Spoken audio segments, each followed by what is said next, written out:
is where you willfully mislead somebody, knowing that what you're saying is factually incorrect.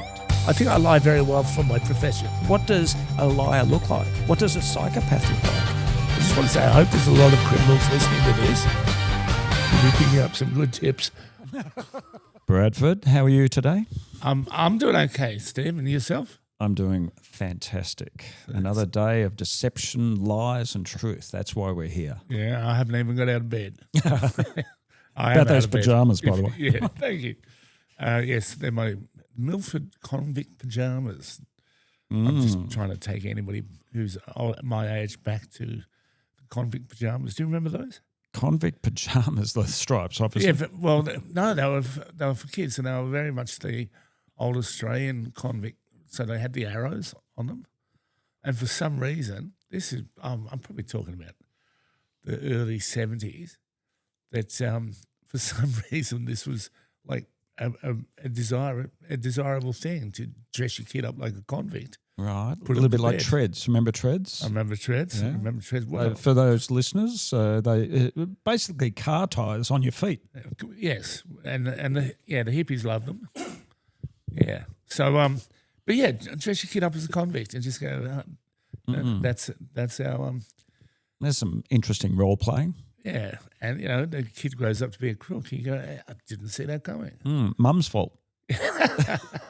All right, so here we are. Back to talk about lies and deception and deceit. And interesting subject that you brought up before is lying in advertising. I mean, you think about it. I mean, we are lied to. I remember reading something years ago, and they said the average person is lied to, up to 100 times a day. And then when I thought about that, I thought, how is that even possible? But you look at how much time we sit listening to television adverts, radio adverts, promising you this, promising you that, and it gets to a stage where we are bombarded. I mean, the psychology behind marketing and advertising, and you may or may not know, I'm a qualified clinical hypnotherapist. So it is a form of not just psychology, but it's delving into a person's subconscious because we act on emotion. Yeah. A lot of our decisions and a lot of our behaviour is based on emotion, and that's where lies in advertising come. Well, it isn't just lies in advertising. It's as simple as you could be standing on Flinders Street Station and they said next express train to Cranbourne will be arriving in 5 minutes. And we all know full well it ain't coming at all. Especially if it's on the metro timetable. Well, there you go. But see, somebody there has lied on behalf of the company, and it happens all the time. Or billboards lie to us all the time. That's part of your 100 lies per day. You can just, I live in the inner city, and I can just drive past promises, and they're promises that won't be kept. But the thing about it that intrigues me is that in so many other parts of our lives, like I can't fill up my car with petrol and then just drive off. I will get hunted down for that. But you seem to be able to lie in advertising with impunity. Very much. It reminds me of a time I was asked to do a 1-hour keynote to a group of doctors.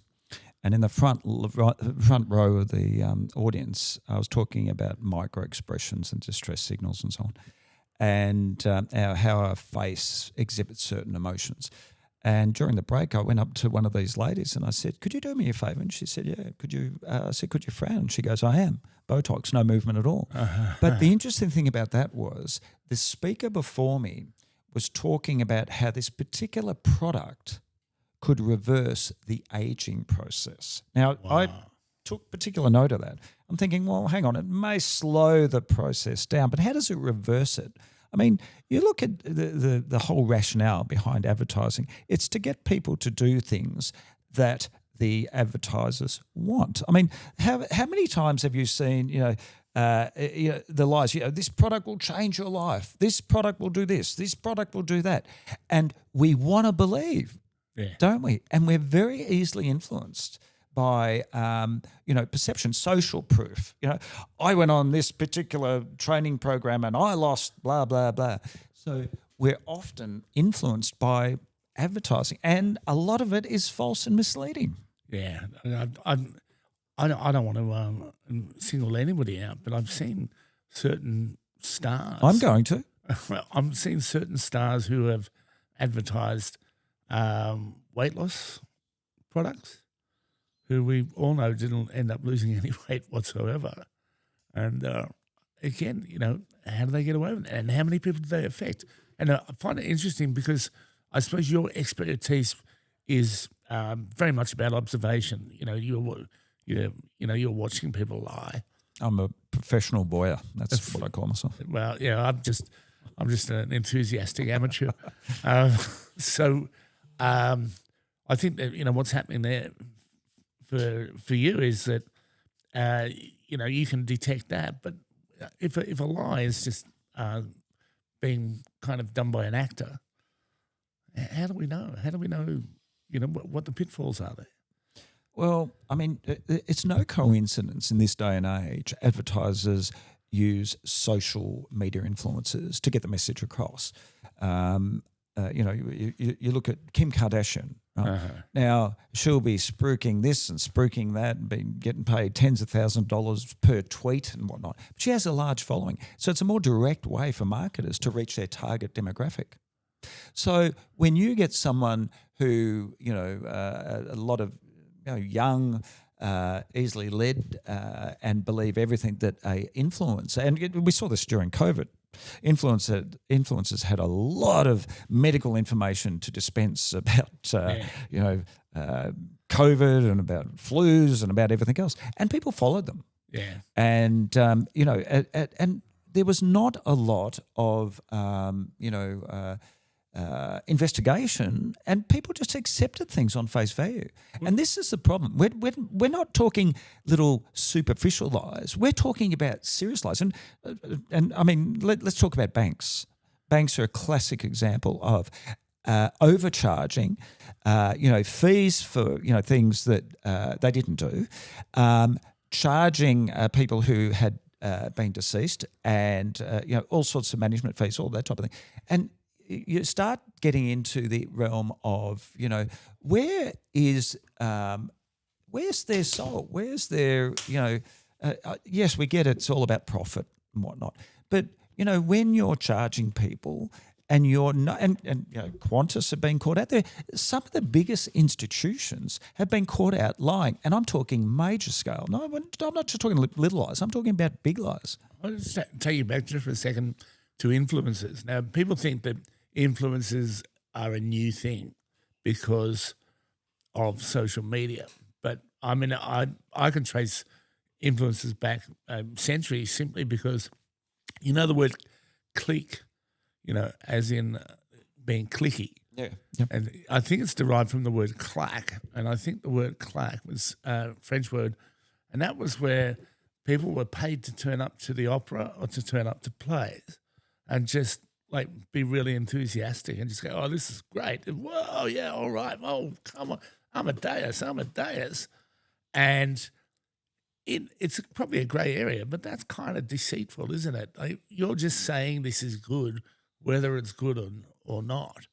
And really that's perhaps the origins of the modern day influencer. Marketing people use social influence and cohesion to get people to do what they want. If you say, oh, this is fantastic, people will actually be influenced. I mean, the example I like to use, years ago, there was a marketing firm and they specialised in shopping behaviour. And what they did was they put some cans of soup, and the soup cans, I think it was 99 cents a can, and they were down the bottom. No one saw them. And they thought, how do we attract attention? So then they put them at eye level, and more people bought them. And then they changed the the patterns, sharp patterns and whatnot. Done. Our attention is drawn to that. Then they increased sales, fourfold. Then they decided to put the cans at the bottom of the aisle, and it just had one word above it, special. And they made heaps of sales.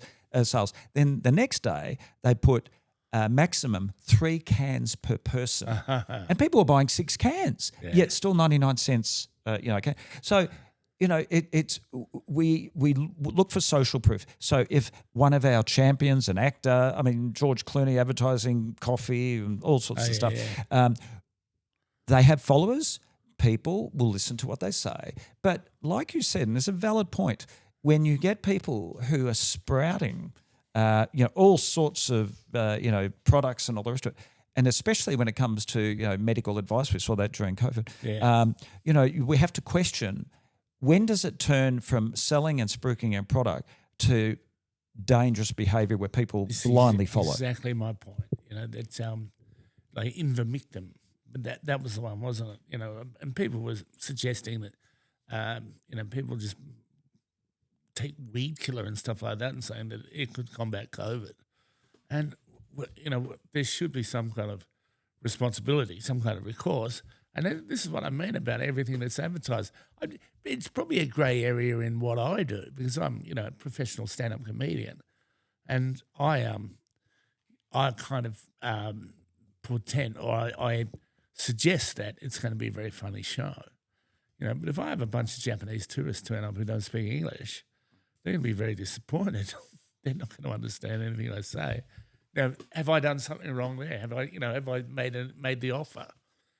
I don't want a world that's completely clinical and everybody has to be absolutely truthful. I couldn't do stand-up comedy if I didn't lie. Well, we all lie. We spoke about in the first episode. It's part of our nature. We lie for different reasons. But, just this week, my social media has been bombarded with AI images and videos of, people being eaten by crocodiles and taken by lions. And some of this looks like quite realistic. Now, what we see is, people being influenced by that, and it's false. The porn industry is a great example. There are AI models out there that don't even exist. And there's some, 20-year-old sitting in the back of his room making heaps of money and getting paid to get these non-existent models to do certain things, and people are paying huge amounts of money. But isn't that just an extension of, say, bored women, of various ages sitting in a back room 20, 30 years ago on a telephone going, "Oh, you want to know what I'm wearing? Oh, well, I'm wearing just a petticoat and, your mama's hat." Yeah, but the difference there is you're actually talking to somebody. Well, you might not know who you're talking to, of course. You're probably not talking to a hot young exactly. thing. Yeah. But now, with the advent of AI and, the avatars that are so realistic,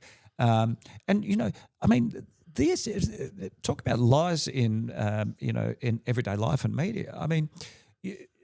We only have to look at, the US presidential elections and whatnot, and how they used, fear-mongering and scare tactics to influence voter behaviour. Yeah. And Obama had a social media team, and we've seen it more and more now where they're using social media, they're using influencers as they have in the past. I remember, Gough Whitlam, getting stars up there and singing and all that sort of stuff.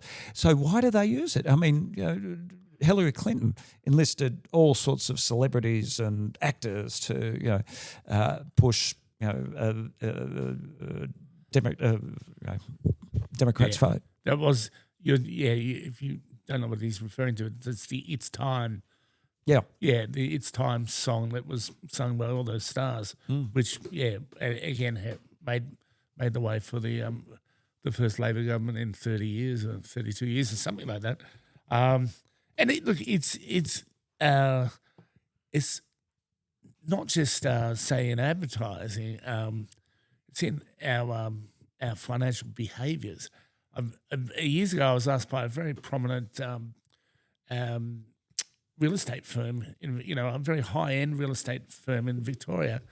The CEO came to me and said, "Look, they've just outlawed vendor bidding, which is known as dummy bidding." So this is 15 years ago or something like that in Victoria, and he said, and so basically their ass has fallen out of my my auctions because that's how we got things going. That's how they artificially inflated the prices. Well, it's how they actually even got it to start, and so they just have somebody there, and it was quite often they'd say to the vendor, look, get your brother-in-law to come along and just be there and don't talk to him through, the whole day, and then get him to make the first bid and just get a few bids going. Don't worry, he won't have to buy the place. And so, and that was hundreds of years of deceit of, but then again, And often it's justified, isn't it, by people? I mean, when you think about it, they'll come up. Humans, we're very good at minimising, justifying, and rationalising our behaviour, in particular when we've done something wrong. And it gets to a stage where everyone else does it. Why shouldn't we do it? So, I mean, we live in a world of deception. That's the reality. Well, that's so. What it came down to in the end was that it was something like if there was, for argument's sake, if there was 60 people at an auction, right, and say it's a Saturday afternoon, so there's not 60 buyers there, right? There's probably 2 to 3 buyers, and then the next cohort are the people who live in the street. People who are trying to get into the market, so they're going to auctions to learn how they are. And then the next cohort are the tire kickers and the people who live in the street and they want to know what their place is worth, right? But the whole thing is, it's quite theatrical. This is what I determined for him was, I said, it's quite theatrical and the theatre has fallen out of what you do. So my recommendations were to get because they sold around the highfalutin inner suburbs. And I said, you need to employ a good-looking girl and a good-looking boy to go around and just kind of kiss and cuddle at all your auctions. So if you've got 12 auctions on a Saturday afternoon, so that they're at every single one, because, people will notice that. And I said, and I think you should have free coffee there because the smell of coffee is, Smell of baking bread and make it homely. It's a great attraction to people. And so I have no problem with that because that's using different methodologies, but it's not lying to people. Well, so that was the difference, And what was interesting was for me was I went to probably 6 or 7 auctions, and I saw this behaviour, and it just and so half of his sales team were enthusiastic about my results. And the other half were like, how dare you have this, but, this is a comedian who's come in here to analyse all of this. But the people who, the early adopters, I mean, you go to a lot of auctions these days and you've got the barista there and it makes a difference because it creates an environment of not, as we said, it's not lying, but it's just creating it's decorating, I suppose. And it also raises the other point, and I'm guilty of this. One of the worst jobs you could do in the police, in my opinion, is deliver a death message. So you're literally changing people's lives. And back then, when I went through the academy, there wasn't a lot of training in the empathy side of things and whatnot. And I still remember. Sorry, is there now? Oh yeah, there is much more now, no doubt about it. So what happened was the first thing that established, go in there, establish identity, and then back in those days, police would use terms like, unfortunately, your husband has been fatally injured. Now that is so misleading. I mean, because people hear the injured. Yeah. And my philosophy was always to be very direct and say, unfortunately, your husband has been killed in a car accident or whatever the circumstances. But I would often be asked, did he suffer? Yeah. And I have been to one in particular, serious car accident, and he did suffer quite extremely. And I sort of had to rationalise myself. Did his loved ones or his wife have to know that? Yeah. And I lied. Yeah. I said, no, he didn't. And, I mean, the anguish and the grief of losing her partner, did she really need to know that? Now, is that unethical? I don't know. But it just goes to show that there are different reasons why people lie. I can echo that. I had a particularly difficult corporate gig last week, and afterwards, didn't go as well as it normally did. And afterwards, I said to people, "Did you suffer?" And they did. They said, I think they're all. I was they're all in expecting some counselling. deep thing, but I keep forgetting you're a comedian. Yeah, well, you certainly when you take it to those levels, I got to bring it back. But yeah, look, I commiserate. Now, could we just delve into that? Like, so, would you be doing that with a partner? Would the two of you be going up to the door to deliver that message? Generally, yeah. Yeah. So, would you agree on that beforehand? Well, it was my policy that did they really need to know the pain and the suffering? And, I had to be careful too, because depending on the circumstances, if there was a coronial inquiry, if there was, for whatever reason, I had to be, a car accident is very different to, like a workplace death or something like that. So if there is, obviously listeners would be drawing their own conclusion. That's wrong. But let's talk about doctors. Yeah. Let's talk about medicine. How many times, and I'm going out with a surgeon at the moment, how many times do doctors get lied to? I know a lot because I did a presentation at the Royal Australian College of General Practitioners in Sydney.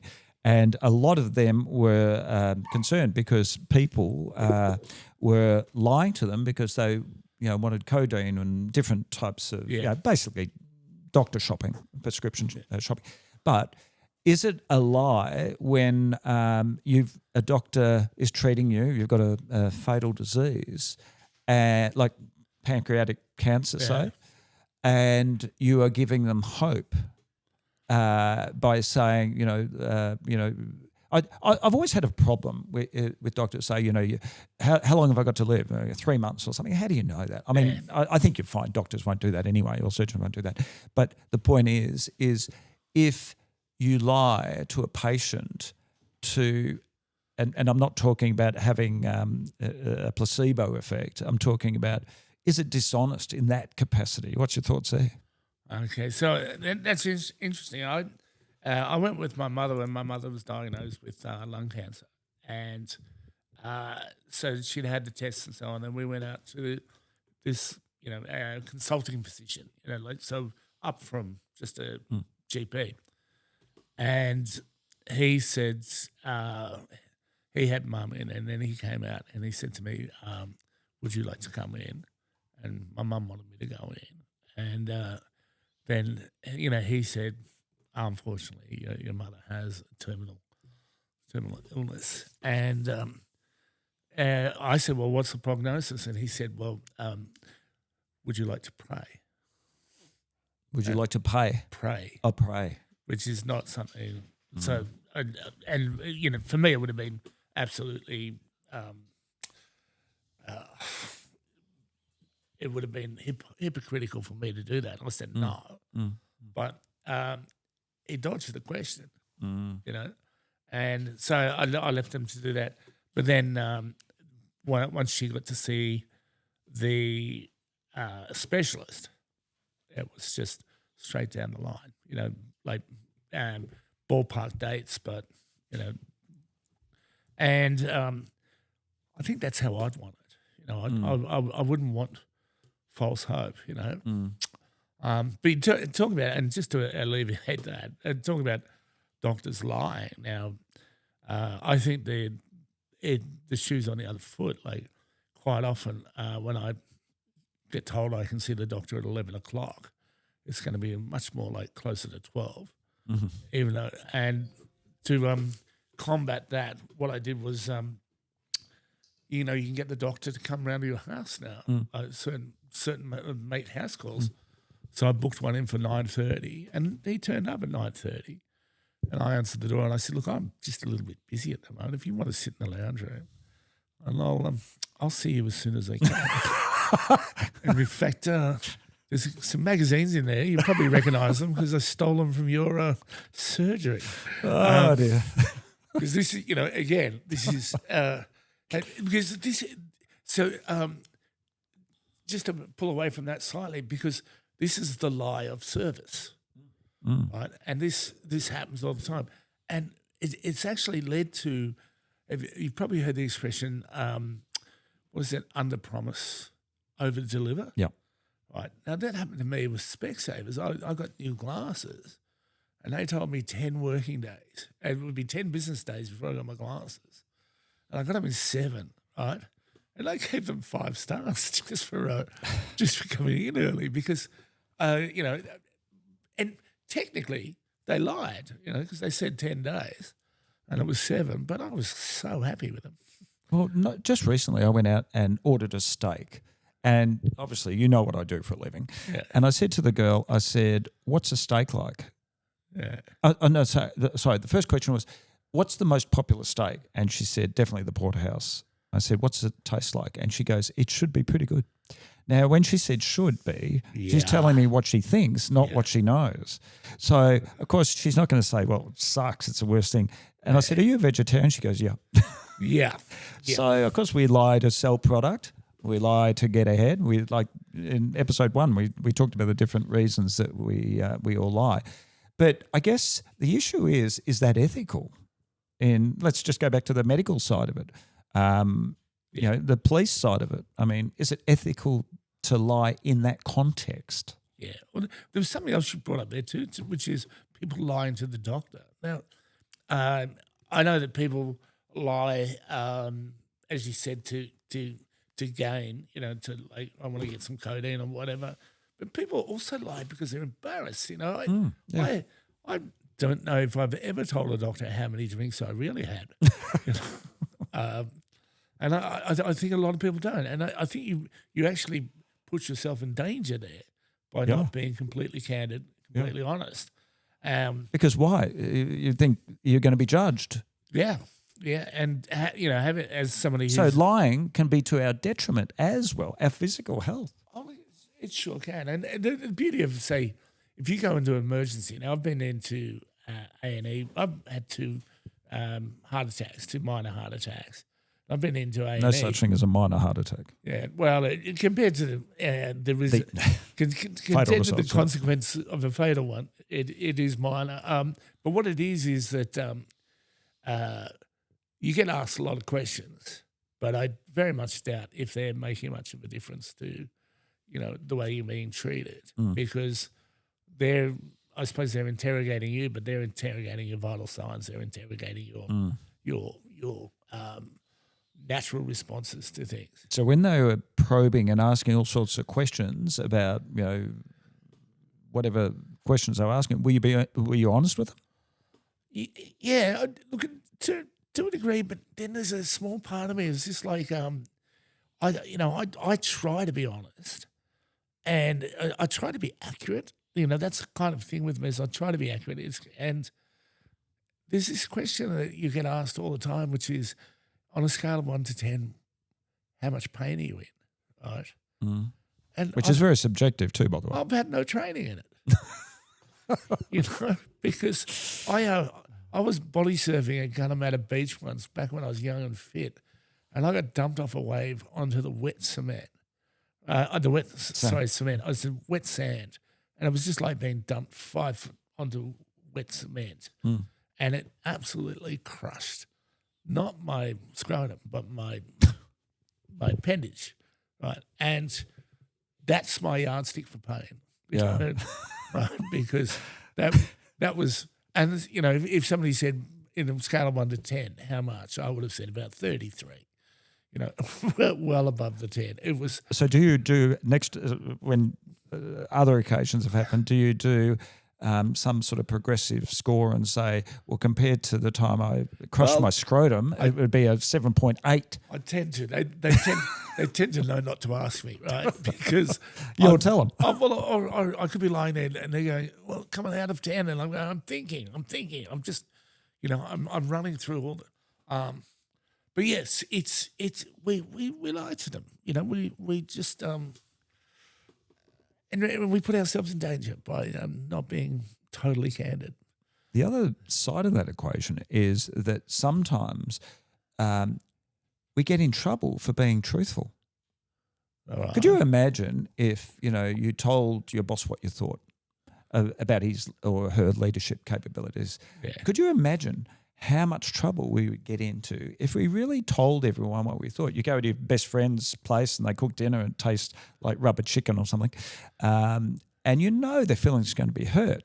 Do you come out and tell them or what? We dodge. Well, we hedge our bets. There's a lovely joke that goes around periodically about, the person in the job interview, and the last question they get asked is, do you think that you have any kind of like weaknesses? And I said, well, I guess one of my weaknesses is that I just love to be absolutely honest with people. And the interviewer says, well, I can't see that is in any way a weakness. And I said, well, who gives a shit what you think, you fat old bastard? And it's that's subjective, but nevertheless, it can get you into trouble. We do, as we've said before on this podcast, sometimes it's best to perhaps spare people. And as you said about, delivering the death message, that's it's not something that I think anybody wants to do, really, is it? Mm. Well, let's finish on a brighter note. I thought that was pretty bright about the interview, but okay. But, to all the listeners out there, let us know some of the stories you've had about some of the biggest lies you've either told or you've been the recipient of.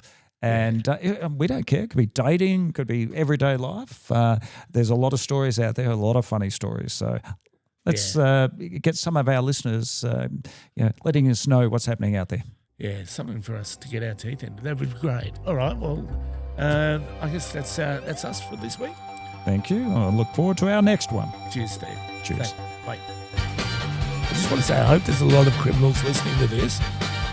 You'll be picking up some good tips.